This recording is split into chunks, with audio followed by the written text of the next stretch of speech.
నమస్కారం union media news కి స్వాగతం. హెడ్లైన్స్ చూద్దాం.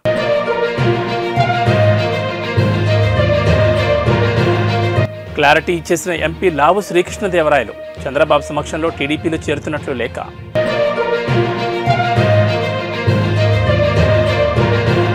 బిడ్డ కవితను కాపాడుకోవడానికి కేసీఆర్ ఢిల్లీకి వెళ్తారేమో. లోక్సభ ఎన్నికల్లో బీఆర్ఎస్ది 3వ స్థానం బండి సంజయ్.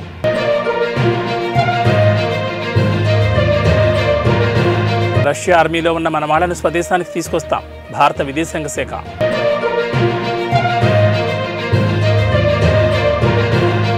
ఒక జింక చర్మం 20 కొమ్మలను స్మగ్లింగ్ చేస్తున్న ముఠాను అరెస్ట్ చేశారు పోలీసులు. పల్నాడు జిల్లా ఫారెస్ట్ అధికారి ఎన్ రామచంద్రరావు పల్నాడు జిల్లా నరసరావుపేట ఫారెస్ట్ జిల్లా కార్యాలయంలో విలేకరుల సమావేశం నిర్వహించారు. ఈ సందర్భంగా పల్నాడు జిల్లా ఫారెస్ట్ ఆఫీసర్ రామచంద్రరావు మాట్లాడుతూ వినుకొండ రేంజ్లోని బొల్లాపల్లి వద్ద స్మగ్లింగ్ చేసే ముఠాను అరెస్ట్ చేశామని తెలిపారు. మొత్తం 6 సభ్యులు ఈ ముఠాలో ఉన్నారని, 4 అరెస్ట్ చేశామని ఈరోజు కోర్టుకు హాజరుపరుస్తున్నట్లు తెలిపారు. ఎవరైనా చట్ట వ్యతిరేక కార్యక్రమాలు పాల్పడితే కఠిన చర్యలు తప్పవని హెచ్చరించారు. వినుకొండ రేంజ్ బొల్లాపల్లి అటవీశాఖ సిబ్బందిని అభినందించారు.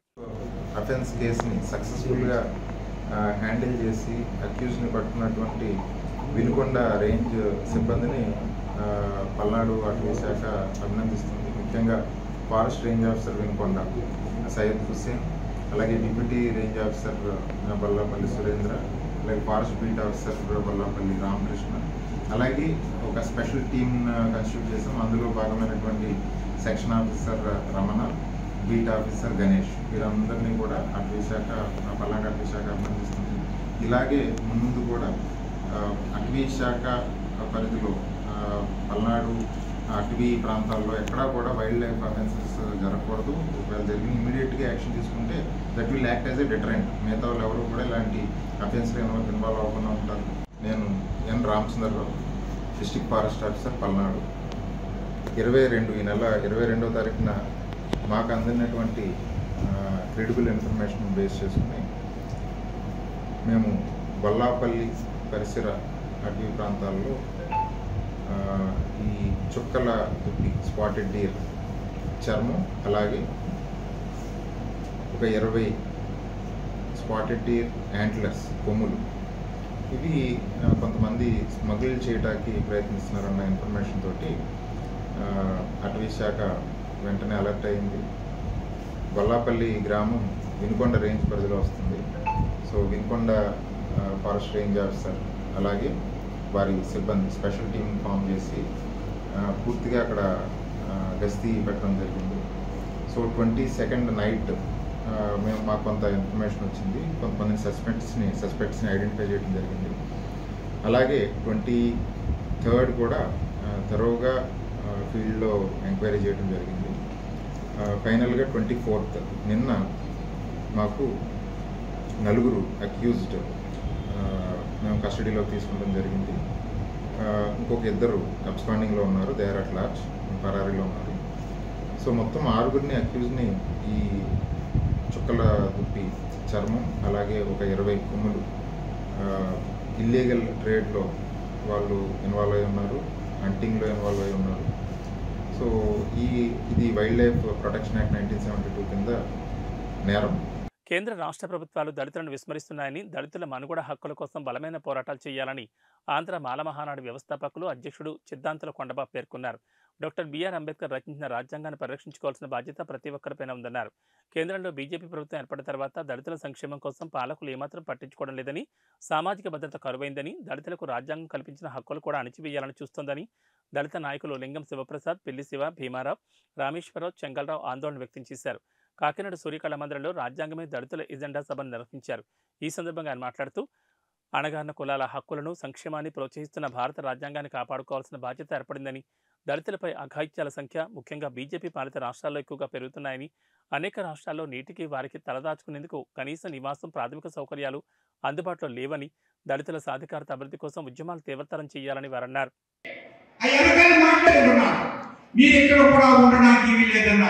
ఎక్కడెక్కడ కూడా ఉండడానికి వీలేదంటే మరి మేము ఎక్కడికి పోవాలి? వెళ్ళమన్నారు.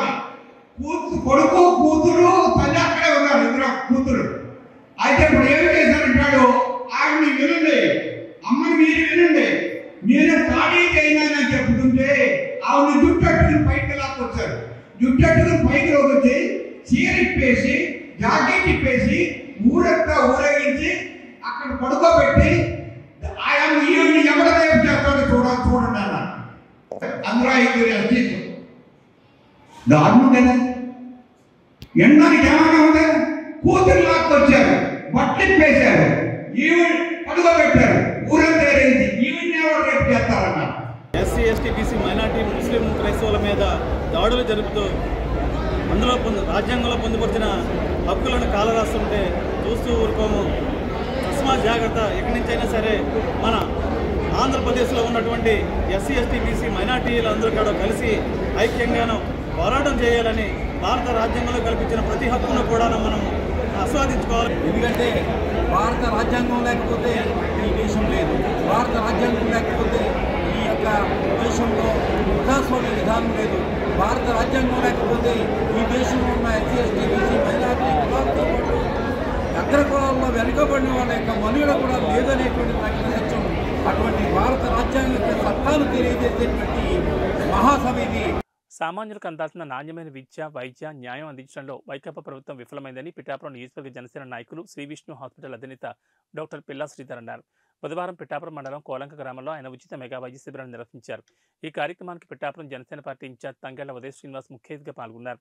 ఈ సందర్భంగా శ్రీధర్ మాట్లాడుతూ అనేక మంది వృద్ధులకు ఆరోగ్యపరంగా బాధపడుతున్న వారికి అనుభవజ్ఞులైన నిపుణులచే వైద్య పరీక్షలు చేసి ఉచితంగా మందులు పంపిణీ చేయడం జరిగిందని తెలిపారు.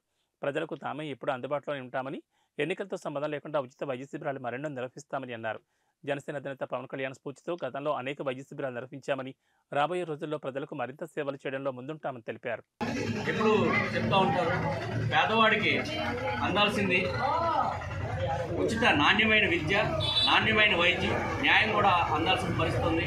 ఈ 3 కూడా ఈ ప్రభుత్వంలో లేవు. రానున్న ఎలక్షన్లో జనసేన తెలుగుదేశం ప్రభుత్వం ఏర్పడవడం అయితే ఆల్మోస్ట్ దాదాపుగా ఖరారు అయిపోయింది. ఎప్పుడెప్పుడు ఎలక్షన్స్ వస్తాయా, ఎప్పుడెప్పుడు ఈ ప్రభుత్వాన్ని గద్దె దింపి జనసేన తెలుగుదేశం ప్రభుత్వం ఏర్పాటు చేసుకుందాం అని చెప్పేసి ఈ ఇరు పార్టీల కన్నా ఆంధ్ర రాష్ట్ర ప్రజలందరూ కూడా ఎక్కువ ఎదురు చూస్తున్న సమయం ఇది. ప్రభుత్వం ఏర్పాటు చేసిన తర్వాత నాణ్యమైన విద్య, నాణ్యమైన వైద్యం, న్యాయం కూడా ఖచ్చితంగా ప్రతి చివరి పేదవాడికి కూడా అందుతుందని, ప్రతి ప్రజానీకంగా అందుతుందని చెప్పి ఈ సందర్భంగా తెలియజేస్తున్నాము. మా అధినేత పవన్ కళ్యాణ్ గారు స్ఫూర్తితో గతంలో కూడా అనేక సేవా కార్యక్రమాలు, వైద్య శిబిరాలు, అదేవిధంగా పిఠాపురం నియోజకవర్గంలో ప్రజల వైపు నుంచి ప్రభుత్వానికి వైఖరికి వ్యతిరేకంగా పోరాటాలు కూడా చేయడం జరిగింది. రానున్న రోజుల్లో ఎలక్షన్స్తో సంబంధం లేకుండా ఈ వైద్య శిబిరాలన్నీ కూడా జరుగుతాయి. ప్రజలకు ఎప్పుడు కూడా అందుబాటులో ఉంటాము. ఏదో అధికారం కోసమో లేదంటే దీనికోసమో కాకుండా ప్రజలకు అవసరం వచ్చినప్పుడల్లా, మాకు అవకాశం వచ్చినప్పుడల్లా కూడా మేము సేవ చేసుకుంటా ముందుకెళ్తామని మా అధినేత పవన్ కళ్యాణ్ గారు ఏదైతే ఆశయం ఉందో దాన్ని జీవితాంతం మేము శిరసావస్తామని, దానికి మంచి ఓపిక కూడా మాకు భగవంతుడు ఇవ్వాలని మనస్ఫూర్తిగా కోరుకుంటూ జై హింద్, జై భీమ్, జై జనసేన. అందరికీ నమస్కారం. ఈరోజు కోలంకలో నాయకులు పిల్లా శ్రీధర్ గారు, శివ గారు కలిసి చేసే మంచి ప్రోగ్రాం మెడికల్ క్యాంప్ దీన్ని ఇంతకుముందు ఎండపల్లిలో పెట్టారు, దాని ముందుగా చాలా గ్రామాల్లో పెట్టారు. అలా గ్రామ ప్రజల దగ్గరికి వైద్యాన్ని ఉచితంగా తీసుకెళ్ళి వాళ్ళకి సేవలు అందిస్తున్న ధన్యవాదాలు. అలాగే రాష్ట్ర ప్రభుత్వం వైద్య రంగానికి రోగం తెప్పించిన ఒక ప్రభుత్వం. అసలు మొత్తం రాష్ట్రం అందరికీ కూడా రోగం పట్టినటువంటి వైసీపీ ప్రభుత్వం దీన్ని వచ్చే 40 రోజుల్లోనే తరిమి కొట్టి మనం అందరం కూడా జనసేన టీడీపీని ఎంచుకోవాల్సిన అవసరం ఉంది. ఎందుకంటే ఏ ఆరోగ్యశ్రీ దేనికి బిల్స్, హాస్పిటల్స్కి బిల్స్ ఇవ్వకుండా, గవర్నమెంట్ హాస్పిటల్లో మందులు లేకుండా, ఏ స్కానింగ్స్ లేకుండా వాళ్ళని టెస్ట్ చేద్దామన్నా సరే లైన్ కూడా పనిచేయని పరిస్థితికి, వీళ్ళకి క్రెడిటర్స్ కూడా ఎవరో మందులు ఇచ్చే క్రెడిటర్స్ కూడా ఇవ్వటం లేదు. ఏ మందులు తెద్దామన్నా బిల్స్ ఇవ్వటం లేదు. హాస్పిటల్ ఆరోగ్యశ్రీ చేయించుకుందాము అంటే హాస్పిటల్కి బిల్స్ ఇవ్వటం లేదు. అన్నీ పట్టుకెళ్ళి ఆయన తాడేపల్లిలోనే దాచుకుంటూ ఈ ప్రభుత్వం వచ్చే ఆదాయాన్ని వాళ్ళకి సంబంధించిన వాళ్ళు దోచుకుంటూ ఏ అభివృద్ధి చేయకుండా సంక్షేమం ఉంటే వైద్య రంగం అయితే బీహార్ కన్నా తక్కువ పరిస్థితికి వెళ్ళిపోయింది. సో మనం అత్యంత అవసరంగా మనల్ని, మన రాష్ట్రాన్ని కాపాడాల్సిన అవసరం ఉంది. వచ్చే ఎన్నికల్లో మనం అందరం కూడా జనసేన టీడీపీ ప్రభుత్వాన్ని ఎంచుకోవాలి. అలాగే శ్రీధర్ గారు ఎప్పటి నుంచో నేను కాదు ఎప్పటి నుంచో ఈ ఫ్రీ సేవా కార్యక్రమాలు చేస్తూ ఎంతోమంది పేదలకు ఉపయోగపడుతూ ఉన్నారు. వాళ్ళని ప్రజెంట్ ట్రీట్ చేయడమే కాకుండా తర్వాత దాన్ని పట్టుకుని హాస్పిటల్కి రండి నేను ట్రీట్ చేస్తాను అని చెప్పి ఇదంతా కూడా పవన్ కళ్యాణ్ గారు ఆయన స్ఫూర్తితో ఆయన ఇంత మంచి సేవా కార్యక్రమాలు చేస్తున్నారు. ఇలాగే ఎప్పుడు కొనసాగుతూ ఉండాలి, కొనసాగించే శక్తిని కూడా ఇవ్వాలని కోరుకుంటూ రానున్న సార్వత్రిక ఎన్నికల్లో ఉమ్మడి విజయనగరం జిల్లాలో యాదవులకు టికెట్లు ఇవ్వని పక్షంలో గెలిచే నాయకుని ఓడిస్తాం, ఓడిపోయే నాయకుడిని గెలిపిస్తామని స్థానిక జ్యోతిరావు పూలే విగ్రహం వద్ద 3 జిల్లాల 6 గంటల నిరవధిక నిరాహార దీక్ష విరమించడానికి ముఖ్య అతిథులుగా యాదవ హక్కుల పోరాట సమితి రాష్ట్ర అధ్యక్షులు ఇస్రాఫ్ శేఖర్ యాదవ్, డాక్టర్ మురపాల బాలాజీ యాదవ్ మాట్లాడుతూ యాదవ్ సంఘాల ఐక్యవేదిక గత 47 రోజులుగా విజయనగరం నియోజకవర్గ అసెంబ్లీ సీట్ను యాదవులకు కేటాయించాలని దఫదఫాలుగా వారు చేపట్టిన కార్యక్రమాన్ని విజయనగరం జిల్లాలో ఉన్న యాదవులకు రాజకీయ చైతన్యం వచ్చే విధంగా ఉన్నాయని, పార్టీలకు యాదవులు తాలూకా పరిస్థితిని పూర్తిస్థాయిలో అర్థమయ్యే విధంగా తెలియజేశారని, ఈ 36 గంటల నిరవధిక నిరాహార దీక్ష వల్ల జిల్లా మరియు రాష్ట్రంలో ఉండే త్రిముఖ పార్టీలకు యాదవ తాలూకా దమ్మును చాటారని, తద్వారా కార్యక్రమానికి బీసీ సంఘాల, యాదవ సంఘాలు, ప్రముఖ సామాజికవేత్తలు పూర్తిస్థాయిలో మద్దతు ఇస్తామని, మీరు అనుకునే లక్ష్యాన్ని సాధించడం వరకు మా మద్దతు కొనసాగుతుందని చెప్పి దీక్షను విరమింపజేశారు. బీసీలకు సమన్యాయం చేస్తున్నామని చెప్తున్నారు. చాలా సంతోషం. మీరు సమన్యాయం ఎక్కడ చేశారు, ఎలా చేస్తున్నారో ఒకసారి ఆలోచన చేయమని యాదవ హక్కుల పోరాట సమితి నుంచి నేను ప్రశ్నిస్తున్నాను. విజయనగరం జిల్లాలో పుట్టిన ఏ యాదవుల్ని మీరు గౌరవించారు, గుర్తించారని నేను అడుగుతున్నాను. ఈ విజయనగరం జిల్లాలో బీసీ సామాజిక వర్గాలే కాదు, ఎస్సీ సామాజిక వర్గం, ఎస్టీ సామాజిక వర్గం వీళ్ళందరినీ కూడా రిజర్వ్డ్ నియోజకవర్గాలుగా 3 నియోజకవర్గాలు మన జిల్లాలో తీసుకున్నట్టయితే 2 ఎస్టీలది, 1 ఎస్సీలది. అక్కడ కూడా మా యాదవులు ఉన్నాం. ఒక్కొక్క నియోజకవర్గాల్లో సుమారు 20,000 పైచలకు యాదవులు అక్కడ ఉన్నాం.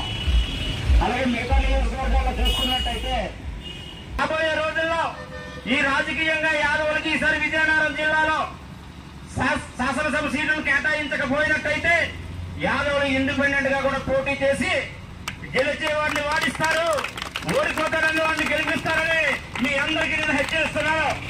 మీరు మా ఉద్యమాలు చూసి చాలా ధీమా పడుతున్నారు. ఈ రోజు చెప్తున్నాను, ఈ విజయనగరం జిల్లా వాసిగా చెప్తున్నాను, యాదవ హక్కుల పోరాట సమితి రాష్ట్ర అధ్యక్షుడిగా చెప్తున్నాను. యాదవ హక్కుల పోరాట సమితి యాదవ ఐక్యతకు తోడయ్యింది. ఈ విజయనగరంలో ఉన్న ప్రతి యాదవుల్ని భుజం తట్టి లేపుతాం, యాదవుల ఐక్యతను నింపుతాం. రేపు యాదవులకి ఏ పార్టీ తెలుస్తుందో ఆ పార్టీకి మేము ఓటేసే దిశగా వెళ్తాం అని మీ అందరికీ తెలియజేస్తున్నాం. ఒకవేళ ప్రధాన పార్టీలుగా చెప్పుకుంటూ మీరు ఇరుక్కుపోయిన పరిస్థితిలో ఉన్నారు, ఇప్పుడు యాదవులకు టికెట్ ఇవ్వలేమన్నట్టయితే నేను మీ అందరికీ తెలియజేస్తుంది ఏమనగా, రేపు ఎలక్షన్కి మీరు బయలుదేరే ముందు మీ మేనిఫెస్టోలో విజయనగరం జిల్లాలో యాదవులకు మేము న్యాయం చేయలేకపోయాం, మేము అధికారంలోకి రాగానే మేము తప్పకుండా యాదవులని హక్కును చేర్చుకుని న్యాయం చేస్తాం, వాళ్ళకి ఒక ఎమ్మెల్సీకి గౌరవిస్తామని ఏ రాజకీయ పార్టీ అయితే చెప్తుందో, ఏ రాజకీయ పార్టీ అయితే ప్రధానంగా మేనిఫెస్టోలో పెట్టి అనౌన్స్ చేస్తుందో. ఉమ్మడి విశాఖలో జనసేన పార్టీ కోసం తన ఉద్యోగాన్ని త్యాగం చేసిన నాయకుడు, అంబేద్కర్ భావజాలంతో కూడిన వ్యక్తిత్వం, అన్ని మతాలను, అన్ని కులాలను సమభావంతో కలుపుకుపోయే నాయకుడు, ఎందరో నిరుద్యోగులకు ఉద్యోగ ఉపాధి కల్పించిన నాయకుడు, ఆయన చేసిన సేవలను 10 మందికి ఉపయోగపడాలని వ్యక్తిత్వం ఉన్న ఒకే ఒక నాయకుడు తమ్మిరెడ్డి శివశంకర్. ప్రస్తుతం పవన్ కళ్యాణ్ గారి భావజాలం నచ్చి పార్టీ కోసం ఎనలేని సేవలు అందించిన శివశంకర్కి జనసేన పార్టీ అధ్యక్షులు పవన్ కళ్యాణ్ చోడవరం నియోజకవర్గం మరియు పెందుర్తి నియోజకవర్గం ఎమ్మెల్యే టికెట్ ఇచ్చి న్యాయం చేస్తారో, ఇవ్వకుండా అన్యాయం చేస్తారో వేచి చూడాలన్నారు.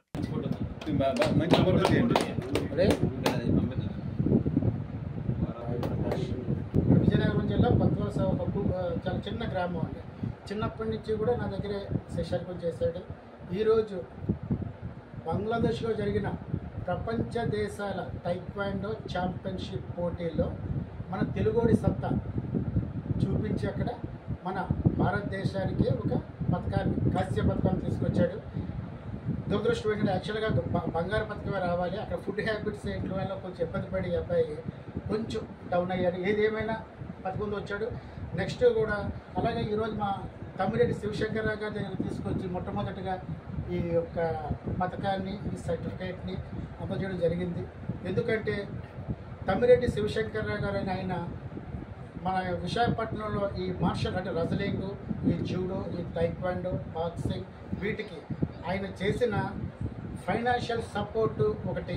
అలాగే మా పిల్లలకి ఈ యొక్క స్పోర్ట్స్తో పాటు చదువు కూడా ముఖ్యమే మీకు అని చెప్పి ముందు గుర్తించి విశాఖపట్నం హిందూ రీడింగ్ రూమ్లో ఉచితంగా గ్రూప్ 1, గ్రూప్ 2, గ్రూప్ 3 పరీక్షలకు ఒక ఢిల్లీలో ఉన్న మంచి ఎడ్యుకేషన్ ఉన్న బుక్స్ అన్నీ కూడా ఇక్కడ తీసుకొచ్చి ఆయన శిష్యవర్గంతో అంటే టీచింగ్ ఆయన సొంత అల్లుడు గారు కూడా బాలాజీ గారితో అందరితో కలిపి ఆయన ఉచితంగా పుస్తకాలు, ఉచితంగా కోచింగు, అలాగే మధ్యాహ్నం భోజనం కూడా ఆయన సొంత డబ్బుతో వెచ్చించి చేయడం వల్ల అక్కడ 87 మందికి ఉద్యోగాలు వచ్చినాయి. అలాగే ఎంతోమంది రాష్ట్ర వ్యాప్తంగా ఈరోజు కూడా ఆయన ఇచ్చిన మెటీరియల్ ఇప్పటికీ మేము ఉపయోగించుకుంటూ ఇటువంటి ప్రకాశం ఎంతోమంది చేస్తూ ఉంటాను. అందుకు కృతజ్ఞతగా మా గురువుగారి దగ్గరికి వచ్చి మొట్టమొదటి బ్లెస్సింగ్ తీసుకోవడం జరిగింది. తప్పకుండా సార్ మీరు ఇలాగే ఉండాలి సార్. మీరు రాజకీయాల్లోకి వెళ్ళినా సరే మా క్రీడా లోకాన్ని ఎప్పుడు మీరు మర్చిపోకూడదని మీ అందరి ముందు ఆయన నా నమస్కారాలు తెలియజేసుకుంటూ ఈ కార్యక్రమం ముగిస్తుంది. శ్రీ వరాహలక్ష్మీ నరసింహస్వామివారి దేవస్థానం సింహాచలం శోభాయమానంగా మారింది. స్వామివారి స్వర్ణ పుష్పార్చన ఆదివారం ఆలయ వైదిక సిబ్బంది ఆధ్వర్యంలో శాస్త్రోక్తంగా నిర్వహించారు. స్వామివారికి 108 బంగారు సంపెంగలతో శోభాయమానంగా స్వర్ణ పుష్పార్చన జరిపించినట్లు ఈవో శ్రీనివాసమూర్తి తెలిపారు. ఆదివారం ఉదయం స్వామివారికి స్వర్ణ పుష్పార్చనలో భక్తులు పెద్ద సంఖ్యలో హాజరై స్వర్ణ పుష్పార్చన అత్యంత వైభవంగా సింహాచల పుణ్యక్షేత్రంలో దేవస్థాన వేద పండితుల వేద మంత్రాల నాదస్వర మంగళ వాయిద్యాలతో శాస్త్రోక్తంగా నిర్వహించారు.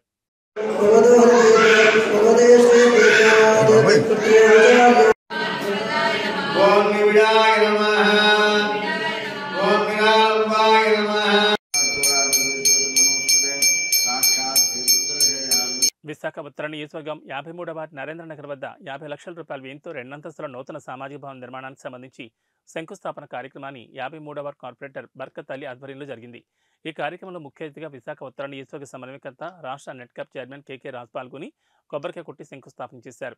ఈ కార్యక్రమంలో ఏఈ రత్నాకర్, పార్టీ మండల అధ్యక్షులు కృష్ణారావు మాస్టర్, జేసీఎస్ మండల కన్వీనర్ అమర్రెడ్డి, హనుమంతు, షేక్ బాబ్జీ, సదరం జ్ఞానేష్, 53వ వార్డు నాయకులు, సచివాలయం కన్వీనర్లు, కార్యకర్తలు, మహిళలు, సచివాలయ సిబ్బంది, వాలంటీర్లు తదితరులు పాల్గొన్నారు.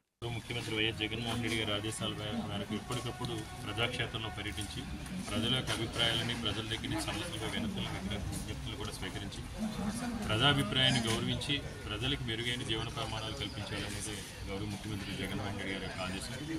ఏ విధంగా అయితే సంక్షేమ విషయంలో కడుపులో పడ్డ బిడ్డ సంపూర్ణ పోషణ దగ్గర నుంచి వృద్ధాప్య పెన్షన్ల వరకు ఈరోజు గడప వద్దకే సంక్షేమ పథకాన్ని అర్హత ఉన్న చివరి లబ్ధిదారు వరకు కులాలకి, మతాలకి, పార్టీలకు అతీతంగా అందిస్తున్నాము. అదేవిధంగా రోడ్స్ కానీ, డ్రైన్స్ కానీ, అంగన్వాడీ సెంటర్స్ కానీ, స్కూల్స్ కానీ, బరిల్ గ్రౌండ్స్ కానీ, పార్క్స్ కానీ, హాస్పిటల్స్ కానీ, కమ్యూనిటీ హాల్స్ కానీ, అదే వీధి లైట్లకు సంబంధించి కానీ, విద్యుత్ సమస్యలకు సంబంధించి కానీ, మౌలిక వసతులకు సంబంధించి ప్రతి సమస్యని కూడా క్షేత్రస్థాయిలో పరిశీలించి మెరుగైన జీవన ప్రమాణాలు కల్పించడం మా అందరి ముందు ఉన్న లక్ష్యం. ముఖ్యంగా విశాఖపట్నాన్ని ఒక అంతర్జాతీయ నగరంగా తీర్చిదిద్దాలి. విశాఖపట్నం ఒక పరిపాలన రాజధానిగా తీర్చిదిద్దే క్రమంలో ఈ నియోజకవర్గానికి సంబంధించి కొన్ని ఇంపార్టెంట్ రోడ్స్ అన్నింటినీ కూడా విస్తరించడానికి కూడా ప్రపోజల్ చేయడం జరిగింది. ముఖ్యంగా మ్యారిట్ హోటల్ దగ్గర నుంచి సీతందార్ దగ్గర ఉన్న ఏఎస్ఆర్ స్టాచ్యూ వరకు కూడా 78 కోట్ల రూపాయల నిధులతో ఆ రోడ్ను వైడెన్ చేయడంతో పాటు అక్కడున్న కొంతమంది ఎవరైతే ఇల్లు ఉన్నాయో వాళ్ళతో మాట్లాడి రోడ్ వైడెన్ కూడా ఒప్పించి వాళ్ళకు కూడా ఈ మధ్యనే కాంపన్సేషన్ కూడా ఇవ్వడం జరిగింది. ఎందుకంటే ఈరోజు ముఖ్యమంత్రి గారి ఆశీస్సులతో ముఖ్యమంత్రి గారిని మేము అభ్యర్థన మేరకు మన నియోజకవర్గంలో ఎప్పుడు కూడా నేను ఒకటే అనుకుంటా ఉండేవాడిని, ఇక్కడ ఉన్న యువతకి స్థానికంగా ఉపాధి కల్పించాలి, ఉద్యోగాలు కల్పించే రకంగా ఏదైనా పెట్టుబడులు తీసుకురావాలనుకున్నాం. అదృష్టం కొలది ముఖ్యమంత్రి గారి ఆశీస్సులతో ఈరోజు 2400 కోట్ల రూపాయల పెట్టుబడులు 3 మాల్స్కి సంబంధించి, ఒక ఐటీ టవర్ సంబంధించి, 2 కన్వెన్షన్ సెంటర్ సంబంధించి ఈ నియోజకవర్గంలో పెట్టుబడులు రావడం జరిగింది. దానివల్ల 18,000 మందికి ఇనార్బిట్ మాల్ కానీ, ఏఎంసీ మాల్ కానీ, అదేవిధంగా ఒక 5 star hotel, port stadium, port hospital దగ్గర తీసుకున్నది కానీ, 3 ఏకర్స్లో రహేజా గ్రూప్ ఆధ్వర్యంలో 2 లక్షల ఎస్ఎఫ్టీ ఐటీ టవర్ కూడా రేపు వచ్చే నెల రోజుల కాలం ఎలక్షన్ కోడ్ ఉంటే పోస్ట్పోన్ అవ్వచ్చు. ఏదైనా అది కూడా కన్ఫర్మ్ అయింది, ప్లాన్ కూడా కన్ఫర్మ్ అయింది. అది కూడా ఐటీ టవర్ కూడా మనకి రాబోతోంది. దీనివల్ల ఈ చుట్టుపక్కల ఉపాధి కలపడంతో పాటు మన ఏరియా అన్ని రకాల కూడా అభివృద్ధికి ఆస్కారం ఉంది. దాన్ని దృష్టిలో పెట్టుకుని అన్ని మాస్టర్ ప్లాన్ రోడ్స్ను కూడా విస్తరించడానికి ప్రణాళిక రచించడం జరిగింది. వీటన్నింటిని కూడా దృష్టిలో పెట్టుకుని అదృష్టవశాత్తు ఈ మధ్యనే పోర్ట్ చైర్మన్ గారిని కూడా కలిసి, సార్ మీరంతా మీ పోర్ట్ యాక్టివిటీస్ అన్నీ కూడా, పోర్ట్ ల్యాండ్స్ అన్నీ కూడా కమర్షియలైజ్ చేసుకుని ఉన్నారు మా కాన్స్టిట్యున్సీలో. మీకున్న సిఎస్ఆర్ ఫండ్స్ నుంచి కూడా మాకు ఏదైనా వెసులుబాటు కల్పిస్తే ఉంటుందని చైర్మన్ గారు రిక్వెస్ట్ చేయడం, చైర్మన్ గారు సెంట్రల్ మినిస్ట్రీకి రిఫర్ చేయడం, సెంట్రల్ మినిస్టర్లో కూడా మాట్లాడి గౌరవ పెద్దలు వైవి సుబ్బారెడ్డి గారు, జీవీఎంసీ కమిషనర్ గారు ఇద్దరి సహాయ సహకారాలతో పోర్ట్ నుంచి కూడా మన నియోజకవర్గ అభివృద్ధికి 34,76,00,000 సిఎస్ఆర్ ఫండ్ నుంచి తీసుకురావడం జరిగింది. ఇది మొదటిసారి. ఎందుకంటే గతంలో కేంద్రంలో బీజేపీ, ఇక్కడ బీజేపీ ఎమ్మెల్యే ఉన్నప్పుడు కూడా నార్త్ నియోజకవర్గానికి ₹1,00,000 కూడా పోర్ట్ సిఎస్ఆర్ నుంచి తీసుకురావాల్సిన సందర్భం. ముఖ్యమంత్రి జగన్మోహన్ రెడ్డి యాదవ్ సమాజానికి కేటాయించిన స్థలానికి భవన నిర్మాణ నిమిత్తం ₹1,00,00,000 విరాళం ప్రకటించారు పార్లమెంట్ సభ్యులు విశాఖ తూర్పు నియోజకవర్గ సమన్వయకర్త ఎంబీవీ సత్యనారాయణ. ముఖ్యమంత్రి గారు కేటాయించిన స్థలానికి నేను నా తరపున ₹1,00,00,000 నేను విరాళంగా ప్రకటిస్తున్నా. ₹1,00,00,000 నేను విరాళంగా ప్రకటిస్తున్నా. ₹1,00,00,000 వస్తు రూపంలో కాంక్రీట్ కానీ సిమెంట్ కానీ మీరు ఏ రోజైతే మొదలు పెట్టారో ఆ రోజు నేను దగ్గరుండి చేస్తాను. అంతేకాకుండా నేను బిల్డర్ గా ఒక నెంబర్ 1 స్థానంలో విశాఖపట్నంలో ఉన్నాను కాబట్టి అనిల్ కుమార్ యాదవ్ గారు ఏదైతే చెప్పారో ఆ చెప్పిన విధంగా నేను బిల్డింగ్ కి డ్రాయింగ్స్ కానీ, డిజైన్లు కానీ, కన్స్ట్రక్షన్ కానీ, స్టీల్ డిజైన్ కానీ దగ్గర నేను చూసుకుంటానని కూడా చెప్తున్నా.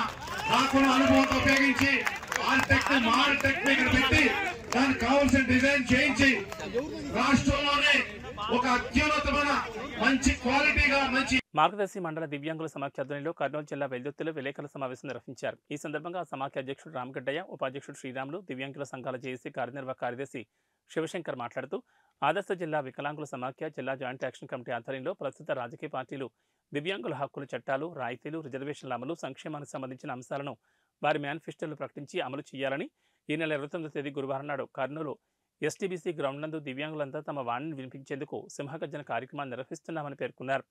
దివ్యాంగుల హక్కుల కోసం 2016లో కేంద్ర ప్రభుత్వం పార్లమెంట్ సాక్షిగా చట్టాన్ని ఆమోదించినప్పటికీ ఆంధ్రప్రదేశ్ ప్రభుత్వం అమలు చేయడంలో జాప్యం చేస్తోందని, ఈ చట్టాన్ని సంపూర్ణంగా అమలు చేస్తే దివ్యాంగుల సంక్షేమం, సాధికారత కృషి చేసినట్లవుతుందని, ప్రస్తుత నిత్యావసర ధరలను దృష్టిలో ఉంచుకుని దివ్యాంగుల పెన్షన్ ₹6,000 పెంచాలని, ప్రతి మండల కేంద్రంలో దివ్యాంగుల సమాఖ్యలకు 5 సెంట్ల స్థలం కేటాయించాలని డిమాండ్ చేస్తూ ఈ ఉద్యమాన్ని చేపట్టామని తెలిపారు. జిల్లాలో వికలాంగుల సంక్షేమ సంఘాలకు సంబంధించిన జాయింట్ యాక్షన్ కమిటీలో సహాయ కార్యదర్శిగా పనిచేస్తున్నాను. ముఖ్యంగా ఈరోజు కేంద్ర రాష్ట్ర ప్రభుత్వాలు మా పట్ల చిత్తశుద్ధి లేకపోకుండా ఈరోజు మాకు రావాల్సినటువంటి చట్టాలను కానీ, రాయితీలను కానీ, రిజర్వేషన్లను కానీ అమలు చేయడంలో జాప్యం చేస్తున్నందుకు మేము వీరి యొక్క రాజకీయ పక్షాలన్నిట్లకు సంబంధించి రాబోయే ఎన్నికల్లో బుద్ధి చెప్పాలన్నటువంటి ఆలోచనతోనే అన్ని పక్షాలు కూడా మా వికలాంగుల సమస్యల పరిష్కార దిశగా వారి మేనిఫెస్టోలో మా హక్కుల గురించి, మా రాయితీలు, రిజర్వేషన్ల గురించి ఎవరైతే స్పందించి మా యొక్క హక్కులకు మాకు మద్దతు పలుకుతారో అలాంటి వ్యక్తులకే మేము రాబోయే కాలంలో మా యొక్క ఓటు బ్యాంకు ద్వారా వారికి మద్దతు ఇస్తామని చెప్పేసి అందులో భాగంగానే ఈ నెల కర్నూలులో జరిగేటువంటి సింహగర్జన కార్యక్రమానికి వేలాదిగా దగ్గర 15,000 మందితో ఈ యొక్క భారీ బహిరంగ సభను నిర్వహించి మా యొక్క జన సమీకరణ ద్వారా ఈ యొక్క రాజకీయ పక్షాలన్నీ కూడా మా వైపు చూసి వారి మేనిఫెస్టోలో మా హక్కుల గురించి వికలాంగుల పెన్షన్ 6,000కు పెంచుతూ, అలాగే 2016 వికలాంగుల హక్కుల చట్టాన్ని అమలు చేసి అందులో ఉన్నటువంటి 102 సెక్షన్లు, 17 అధ్యాయాలు అమలు చేసినటువంటి ఏ పార్టీలు అయితే ఉంటాయో అలాంటి వాళ్ళకి మా మద్దతు అనేది ఉంటుంది. కాబట్టి మా యొక్క జిల్లా జేఏసీ తరఫున ఈరోజు మార్గదర్శి మండల వికలాంగుల సమాఖ్య వెల్దుర్తి మండలంలో ఈ యొక్క పత్రికా విలేకరుల సమావేశం నిర్వహించి మా యొక్క వాణిని గ్రామానికి తెలియజేసి గ్రామంలో ఉన్నటువంటి వికలాంగులందరూ వేలాదిగా తరలి వచ్చి ఈ యొక్క సభను జయప్రదం చేయవలసిందిగా కోరుచున్నాం. ఇవి బులెటిన్ విశేషాలు. నమస్కారం.